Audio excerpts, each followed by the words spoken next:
Assalamu alaikum wa rahmatullahi wa barakatuh. Il nous arrive à tous, dans notre vie quotidienne, de connaître des baisses de foi, de ressentir que notre relation à Allah subhanahu wa ta'ala n'est plus la même, de ressentir que notre foi n'est plus au niveau que l'on voudrait. Parce que une routine s'installe, parce que des péchés nous dépassent, parce que notre vie quotidienne prend le pas sur ce qu'Allah subhanahu wa ta'ala aime et agrée. Donc voici 10 conseils tirés du livre d'Allah et de la sunna de son messager sallallahu alayhi wa sallam qui vont nous aider à augmenter notre foi et à retrouver cette relation que l'on voudrait avoir avec Allah subhanahu wa ta'ala. Le premier conseil est d'invoquer Allah subhanahu wa ta'ala sincèrement et constamment.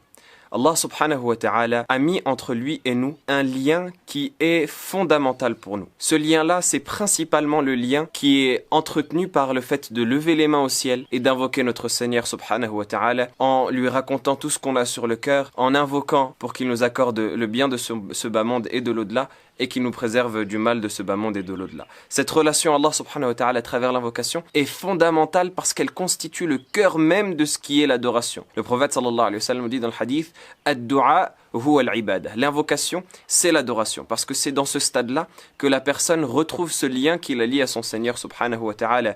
Et Allah azza wa jal nous parle de ce lien dans son livre où il nous dit Wa idha sa'alaka ibadi anni fa inni qarib ujibu da'wat ad-da'i idha da'an. Et lorsque mes serviteurs te questionnent à propos de moi, je suis proche. Je réponds à l'invocation de celui qui m'invoque lorsqu'il m'invoque. Donc Allah subhanahu wa ta'ala nous a montré que ce lien de proximité est caractérisé par l'invocation. Je suis proche, je réponds à l'invocation de celui qui m'invoque lorsqu'il m'invoque. C'est-à-dire que ce lien-là doit être entretenu par l'invocation. Allah subhanahu wa ta'ala est proche de nous et veut de nous qu'on l'invoque. Et même Allah subhanahu wa ta'ala se met en colère lorsque nous ne l'invoquons pas. Le prophète sallallahu alayhi wa sallam dit dans le hadith « Man lam yas'alillah yaghdab alayh » Celui qui n'invoque pas Allah, Allah se met en colère contre lui. Le deuxième conseil, c'est de lire le Coran, le livre d'Allah subhanahu wa ta'ala, fréquemment et avec méditation, en mettant l'intention d'appliquer ce que l'on va lire. La meilleure des choses pour se rapprocher d'Allah subhanahu wa ta'ala, c'est ce qui vient de lui directement. Et ce qui vient de lui directement, c'est sa parole, son verbe. Le Coran qu'Allah azza wa jal a révélé au dernier et au meilleur des messagers qui est Muhammad sallallahu alayhi wa sallam. Allah subhanahu wa ta'ala nous a révélé ce Coran comme étant une miséricorde et une guérison pour ce qu'il y a dans les poitrines. Allah azza wa jal dit وَنُنَزِّلُ مِنَ الْقُرْآنِ مَا هُوَ شِفَاءٌ وَرَحْمَةٌ لِلْمُؤْمِنِينَ. Et nous révélons du Coran ce qui est une guérison et une miséricorde pour les croyants. Allah subhanahu wa ta'ala en a fait une miséricorde pour toi. Et parmi les attraits de cette miséricorde, le fait que c'est une guérison pour ce qu'il y a dans la poitrine, pour les maladies spirituelles. À chaque fois que tu lis le Coran et que tu médites le Coran et que tu mets l'intention d'appliquer le Coran, ta foi augmente obligatoirement. La preuve de cela, c'est qu'Allah azza wa jal dit إِنَّمَا الْمُؤْمِنُونَ الَّذِينَ إِذَا ذُكِرَ اللَّهُ وَجِلَتْ قُلُوبُهُمْ وَإِذَا تُلِيَتْ عَلَيْهِمْ آيَاتُهُ زادتهم إيمانا وعلى ربهم يتوكلون. Il dit, certes les croyants sont ceux qui lorsque Allah est évoqué, leurs cœurs sont épris d'effroi, de crainte, ils frémissent de crainte d'Allah subhanahu wa ta'ala. Et lorsque ces versets leur sont récités, leur foi augmente. زادتهم إيمانا وعلى ربهم يتوكلون. Et ils placent leur confiance en leur Seigneur. Le troisième moyen pour augmenter sa foi, c'est d'apprendre à connaître Allah subhanahu wa ta'ala à travers ses noms et ses attributs. On ne peut pas prétendre à être proche d'Allah subhanahu wa ta'ala si on ne le connaît pas. On ne peut pas prétendre à être proche d'Allah subhanahu wa ta'ala si on ignore même qui est notre Seigneur. Et le meilleur moyen qu'Allah subhanahu wa ta'ala nous a donné pour le connaître, c'est la manière dont il s'est décrit pour nous dans son livre et dans la sunna de son prophète sallallahu alayhi wa sallam, c'est-à-dire à travers les noms qu'il s'est donnés et les attributs qu'il s'est accordés. Et combien de noms et d'attributs connais-tu avec leur signification? Comment connais-tu ton Seigneur? Qui est Allah subhanahu wa ta'ala pour toi? Qu'est-ce que tu connais de ton Seigneur, toi qui peut-être connais beaucoup de choses, et c'est le cas pour nous tous, beaucoup de choses de la vie d'ici-bas, beaucoup de choses des loisirs, des futilités ou des sciences profanes. Toi qui connais autant de choses, qu'est-ce que tu connais de ton Seigneur? Qu'est-ce que tu connais de celui qui t'a créé? Combien de noms avec leur signification connais-tu? Et on remarque que notre vie quotidienne tend à nous faire oublier Allah subhanahu wa ta'ala. On rentre dans une routine, comme on disait, qui nous fait oublier Allah, qui nous éloigne de nos fondamentaux, qui nous éloigne de nos préoccupations principales, qui est de connaître Allah et d'apprendre à l'adorer. Eh bien, le fait de se concentrer sur les noms d'Allah subhanahu wa ta'ala et ses attributs, de revenir à cette base, ça nous aide à réapprendre à connaître notre Seigneur subhanahu wa ta'ala. Lorsqu'on apprend que Allah est Ar-Rahman, Ar-Rahim, le tout miséricordieux, le très miséricordieux, eh bien on en apprend plus sur la miséricorde de notre Seigneur. On en apprend plus sur le fait qu'Allah subhanahu wa ta'ala veut notre bien et qu'Allah azza wa jal est clément envers nous. Allah subhanahu wa ta'ala nous dit Yuridu Allahu bikumul yusra wa la yuridu bikumul usra. Allah veut pour vous la facilité, il ne veut pas pour vous la difficulté. Lorsqu'on sait qu'Allah subhanahu wa ta'ala est Al-Qawi, Al-Aziz, le fort et le glorieux, eh bien on place notre confiance sur Allah subhanahu wa ta'ala et on n'espère plus en personne d'autre parmi les êtres humains. Allah Azza wa Jal est le fort. Tu as avec toi Al-Qawi, le fort, Al-Aziz, le glorieux.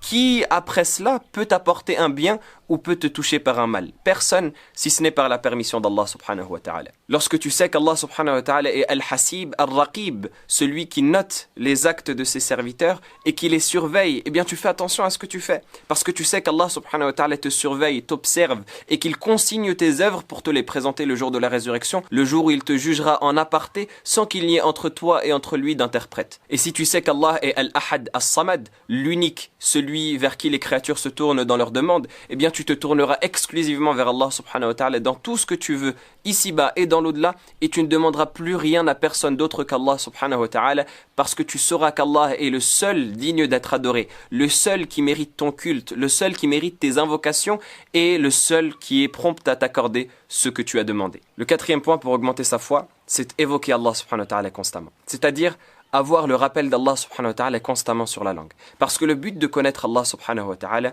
c'est de fortifier notre lien avec lui dont on parlait. Ce lien qui nous lie à lui, le but, à travers le fait de le connaître, c'est de le fortifier. Et comment le fortifier si ce n'est en l'entretenant quotidiennement? Il faut l'entretenir quotidiennement en se rappelant tous les jours d'Allah subhanahu wa ta'ala et en évoquant Allah subhanahu wa ta'ala tous les jours. C'est-à-dire l'évoquer par les formules que le prophète sallallahu alayhi wa sallam nous a enseigné à répéter pour que ça nous serve de méditation. On doit prononcer ces formules en réfléchissant à leur sens. Subhanallah, qu'Allah soit exempté de tout défaut.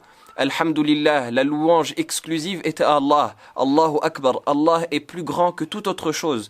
La ilaha illallah, nulle divinité ne mérite d'être adorée en dehors d'Allah. Répétez ces formules constamment et méditez sur ce lien qui nous lie à Allah. Et lorsqu'on évoque Allah subhanahu wa ta'ala, Allah nous le rend par encore meilleur. Allah Azza wa Jal dit dans le verset Fadhkuruni adhkurkum.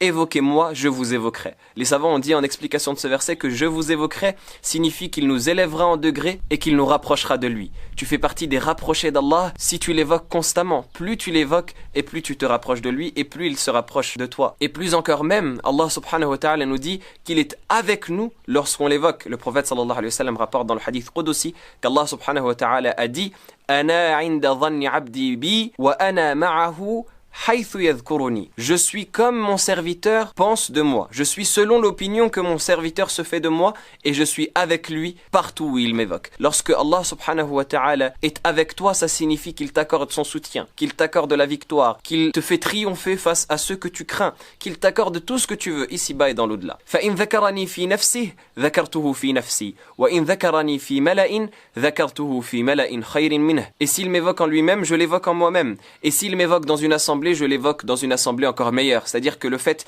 d'évoquer Allah dans une assemblée, rappeler Allah subhanahu wa ta'ala à toi-même et à tes amis et à ceux que tu fréquentes, c'est encore meilleur parce qu'Allah subhanahu wa ta'ala t'accorde une récompense supplémentaire qui est de t'évoquer auprès de l'assise la plus haute des anges qui sont rapprochés de lui. Le cinquième conseil pour augmenter sa foi, c'est de méditer sur la création d'Allah.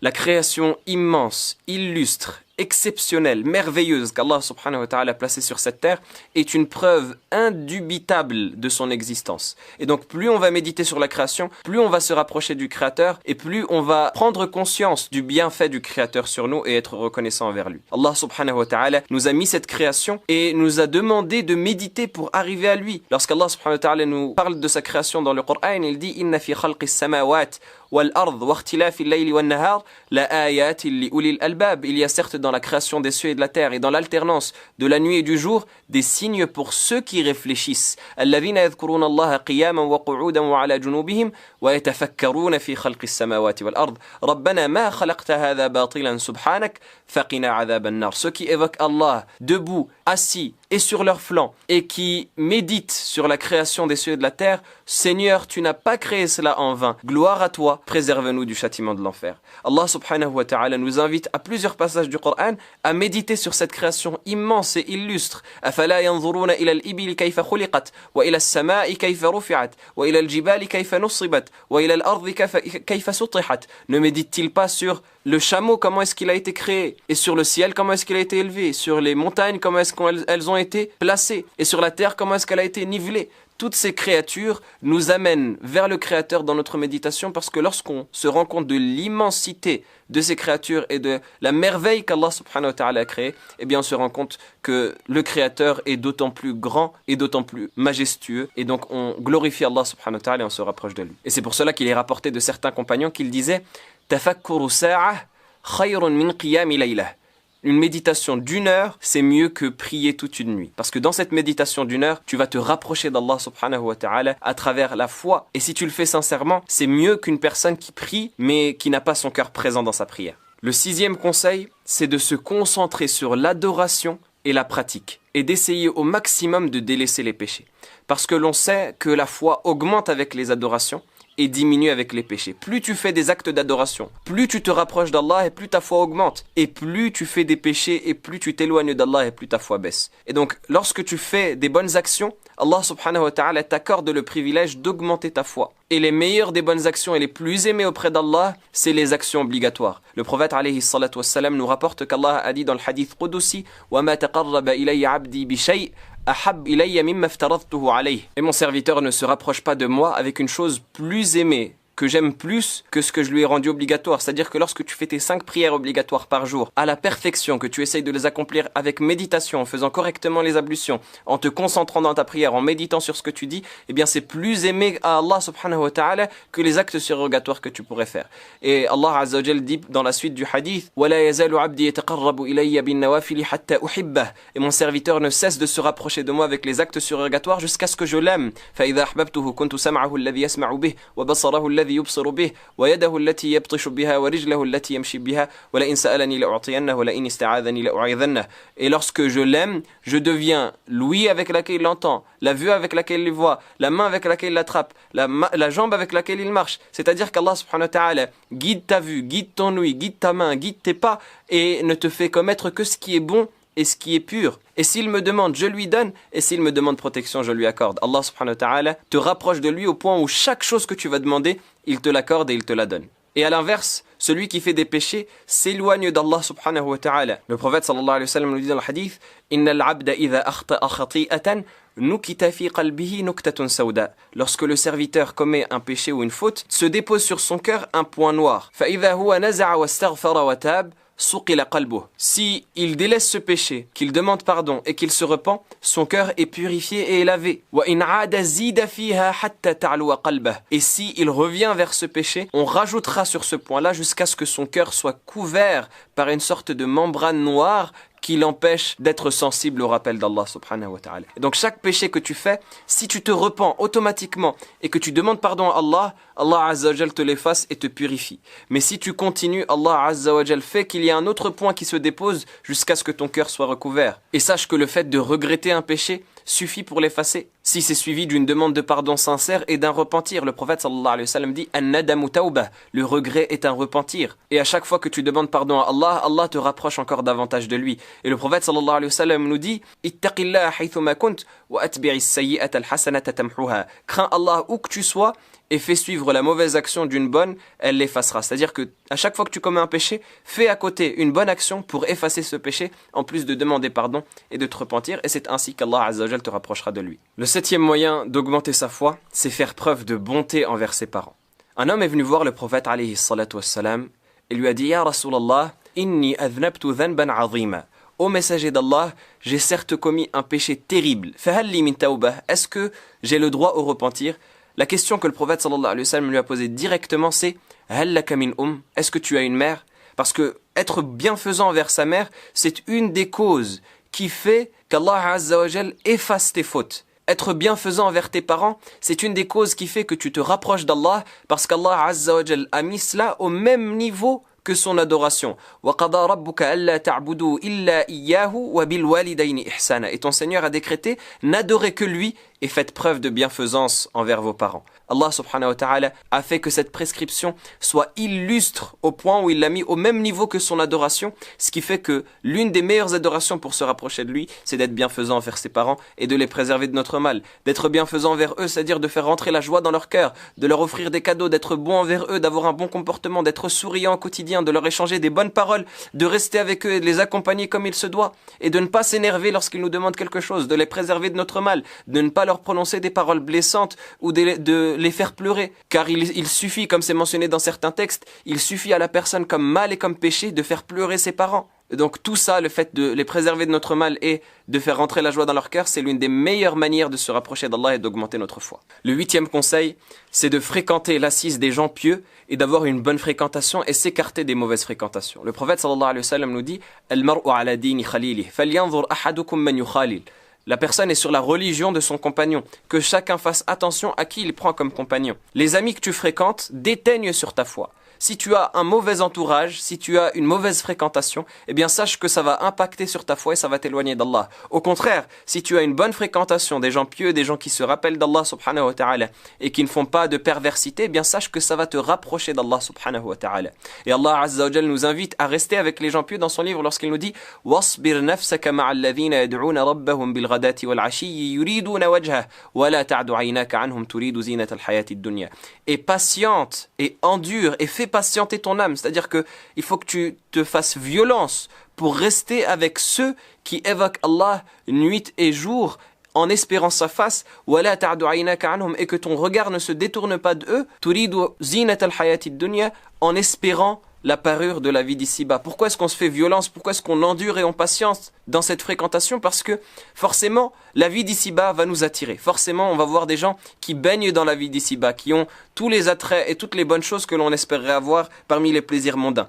Et forcément, ces gens-là qui sont pieux, généralement, eh bien, ils n'ont pas tout cela. Et l'âme, elle tend plus vers le confort et elle tend plus vers les biens mondains que vers la piété et vers l'adoration. Mais on doit se faire violence. On doit patienter avec les gens qui sont pieux pour qu'Allah subhanahu wa ta'ala nous purifie comme il les a purifiés et qu'Allah subhanahu wa ta'ala nous accorde de la sagesse comme il le leur a accordé. Luqman al-Hakim, Luqman le sage, disait à son fils « Ya bunay, jalis al-ulama wa zahimhum bi rukbatayk, fa inna Allah yuhyi al-qulub al-mayta bi al-hikmah kama yuhyi al-arda bi wabil sama. Ô mon fils, reste avec les gens pieux, avec les savants, et colle à eux tes genoux. Colle tes genoux à eux pour dire colle-les, reste constamment avec eux, car Allah fait revivre les cœurs morts avec la sagesse, comme il fait revivre la terre morte avec la pluie du ciel. Et dans le hadith bien connu, le prophète sallallahu alayhi wa sallam compare la bonne fréquentation à quelqu'un qui porte du parfum, soit il t'en met, soit eh bien, il te rend joyeux avec sa bonne odeur, et quelqu'un qui a une mauvaise fréquentation est comparable à un forgeron qui soit va brûler tes vêtements ou alors va te déranger avec son odeur pestilentielle. À toi de voir qui tu fréquentes et sache que ta foi sera déterminée grandement par la fréquentation et par le cadre dans lequel tu vivras. Le 9e conseil, c'est de visiter les tombes, visiter les cimetières, assister à un lavage mortuaire, visiter les gens malades dans les hôpitaux, c'est-à-dire aller vers ceux qui n'ont rien, visiter également les orphelinats, aller vers ceux qui n'ont rien, qui ont tout perdu, que ce soit par la mort ou que ce soit par la maladie, pour se rappeler de notre situation et pour que ça nous serve de rappel. Le prophète sallallahu alayhi wa sallam nous dit dans le hadith « Ala inni kuntu nahaytukum an ziyarati al-qubur, ala fazuruha fa innaha tudhakkirukum al-maut » Je vous avais interdit de visiter les cimetières à cause de ce que les polythéistes faisaient comme paganisme et comme mauvaise croyance. Visitez-les car ça vous rappelle la mort, et la personne qui se rappelle la mort, son cœur s'attendrit au rappel et sa foi augmente parce que elle se rend compte que toutes les futilités dans lesquelles elle baigne ne sont que temporaires et éphémères et que la réalité est auprès d'Allah subhanahu wa ta'ala. Et le 10e conseil enfin, c'est de voyager dans un but d'adoration. Que ce soit de voyager à la Mecque, voyager à Médine, voyager dans les assises de sciences et les différents séminaires qui sont organisés, ou même aller de chez soi à la mosquée, changer d'ambiance, changer d'environnement pour que ce qu'il y a autour de nous ne nous impacte plus comme d'habitude et pour que l'on casse cette routine dans laquelle on s'empêtre. Le prophète sallallahu alayhi wa sallam nous rapporte qu'un homme a tué 99 personnes et qu'il est allé voir une 100e personne qui était un pieux et un dévot. Il lui a demandé est-ce qu'il pouvait se repentir et la personne a refusé. Et lui a dit non, tu ne peux pas te repentir. Comment est-ce que tu pourrais te repentir alors que tu as tué 99 personnes? Parce que c'était une personne ignorante. Et la personne l'a tué et a complété 100 personnes. Il est allé voir ensuite un savant et il lui a demandé est-ce qu'il pouvait se repentir. Et le savant lui a dit mais qui pourrait s'interposer entre toi et le pardon d'Allah subhanahu wa ta'ala? Bien sûr que tu peux te repentir. Certainement tu dois faire un certain nombre de choses pour expier tes fautes, et parmi les choses qu'il lui a dit, c'est de voyager de la terre dans laquelle il était, où il y avait des gens mauvais, vers une terre dans laquelle il y a des gens bons qui adorent Allah subhanahu wa ta'ala. Parce que le fait de changer d'environnement, le fait de voyager, le fait de quitter sa demeure pour passer ne serait-ce que quelques jours, ne serait-ce que quelques semaines dans un environnement pieux, avec des gens pieux, eh bien forcément ça nous entraîne à la piété, ça nous entraîne à avoir la foi et ça nous purifie. Donc parmi les plus grands grands conseils qu'on peut donner pour augmenter sa foi, il y a le fait de voyager dans un but d'adoration, que ce soit comme on a dit pour accomplir la Umrah par exemple, ou alors dans des cercles de science qu'il y a auprès de nous. On demande à Allah subhanahu wa ta'ala qui nous accorde à tous une foi forte et solide. Wallahu a'lam, wassalamu alaikum wa rahmatullahi wa barakatuh.